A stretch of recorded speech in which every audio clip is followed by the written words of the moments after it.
Saturday Showdown. PRX 대 광동 픽스. Doran on the TF. Well, there you go. More lockdown, more follow-up, and some side lane threat. And Rakan as the final answer here from Ondil. That feels a bit iffy, to be honest. Obviously, is some very nice hard engage. You already have the Sejuani, so a decent amount of follow-up to add some more CC into your composition. Might struggle, I would say, in this bottom lane, though. What's comp? Can be tough to pilot. We'll see how it does go as we hop into the Rift for game number 1. On Malay Esports. 하나, 둘, 셋. Hanwai. Fighting! 광동 Freaks. 하나, 둘, 셋. 광동 Freaks. Fighting! It's a great movie. Had a good time on our esports weekend, but now happy to be back here in the swing of things at the LCK. Back live, hoping for no issues. It's not going to be a fun lane for him, and even if it goes relatively even, which it probably shouldn't, still the TF is going to get ahead on gold because of his passive.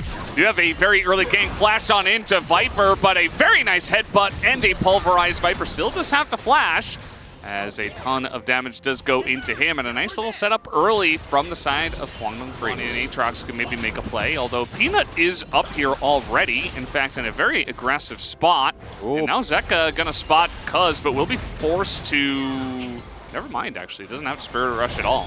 Now he's just gonna get in there aggressively as immediate ult comes in to stop Doran on the ult himself, as another charm will have to be flashed.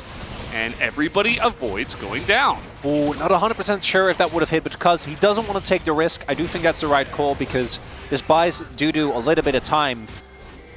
Interesting there is that they're not actually able to collapse either team. I think Bulldog was also looking for a play. Oh, the flash forward, and it should be good, but no follow-up here from Peanut as rocks hit the ground. And yeah, that's the Lee Sin and Talia you were talking about. Now going farther ahead, Cuz was in the enemy jungle as Fate's Call will have to be used. Might even try to go for the 2v3 here. They do have the follow-up from Peanut from the river, but just a bit too far away. That's generally not what happens in that lane. Actually, rarely, if ever.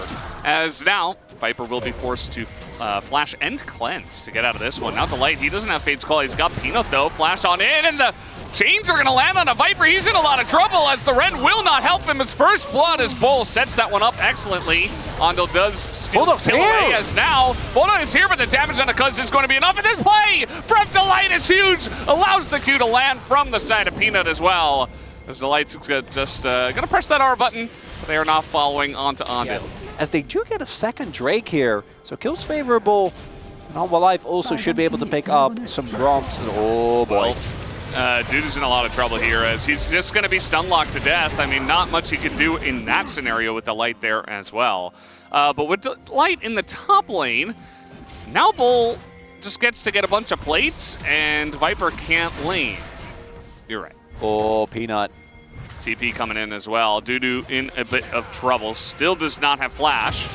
He's dead. The kick is not going to allow the Q follow-up, but I don't think it matters. As waits for the charm, and they're trying to give this kill over to someone, and he's just healing. Doran will be able to pick up the kill eventually. As finally, Bulldog did go down to the bottom lane. Yeah, the RE, the fact that Zeka is getting fed, it's going to feel really nice, especially we got the Bramble Vest coming in for Cuz. I guess he's going Thornmail first again, which we have been scratching our heads at for a while. I mean, yes, it is ADTF and Lee Sin and Kalista, but Zeka just basically gets to kill everybody. If you are not going to build any MR, especially if you're going to go for that item first. As many as you possibly can. You don't have a lot of guys building into resistances just yet, but eventually if you can get Mountain Soul, that would be pretty huge.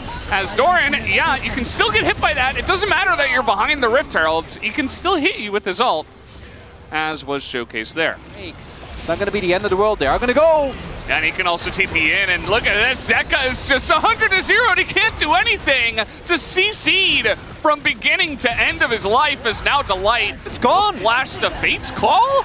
And they're going to get the Mountain Drake, so Kwangdong Freaks, a pretty massive play as Life Esports decided, no, we're just going to take this in front of you. Should be fine, right? It absolutely wasn't. I'd say with the nameplates on in this game so far, I might favor Quantum Freaks, to be honest. Peanut is getting chunked out here, but you are right, like in general, the nameplates are there. We'll see if they can pull something back. Yeah, based on gameplay, I'm with you, Valdez. Yeah. So far in this one, Zeka knocked up. Got to be careful. I mean, you get 1 CC on you. The follow-up is going to be huge. Spirit rushing forward, charming the Sejuani. Yeah, I mean, they are going to make their way over here. Edge of Night is popped on that side. The wall does come down. They get the engage once again, and Zeka, nowhere for him to run, nowhere for him to hide. Peanut barely going to get away. As the jungler of Humble Life is so low, Viper doing his best to try to carry this one. Bull does get pretty low, but that's Delight now flashing away. Dudu trying to go on a 1v2 here. Not looking good for him. He is going to be taken out, and those 2v1 heroics from the side of Humble Life might just do it here, as the Drake does go over to Quango Freaks, though. Can they get away with this Mountain Soul alive is really the question. Pushing forward as the stun here onto Delight is good, but a bit of a hurt place here for the side of Bulldog, cuz just desperately wants to survive. But again, they got the Mountain Soul. And with Cuz alive, I don't know if they can actually try and make a play for Baron. The health bars are so low. Dudu is going to come up in 15 seconds, and Cuz has health and is smite. This is basically a game flip for Humba, recognizing that if they don't get Nash now, and you play against this Soul, winning the game is going to be extremely hard. Teleport is available here. Dudu might go towards the top wave. No, he's just TPing right in! He's going right for the throat. Let's see if it can work out. They got to get in that pit as Cuz gets charmed, and he can't get in the pit, actually. And now the true damage is coming in. That's a bit of a disaster now for Quantum Freaks, as Ondil in a lot of trouble. That's going to be the reset on the Rend, as here comes Viper looking for more as they pick up a bunch more kills and the Baron. And I don't know how much cheating Humble Life is going to be able to do here. I do think that passage of play does give me a little bit more faith for Hanwha, but maybe I immediately curse them. Charm is pretty good from the side of Zeka. He's just going to dash away. Here comes Doran, maybe trying to set something up, but Quantum Freaks, they look for it, they don't get much, and they back away. Just trying to delay as much of this Baron power play as possible, you would imagine.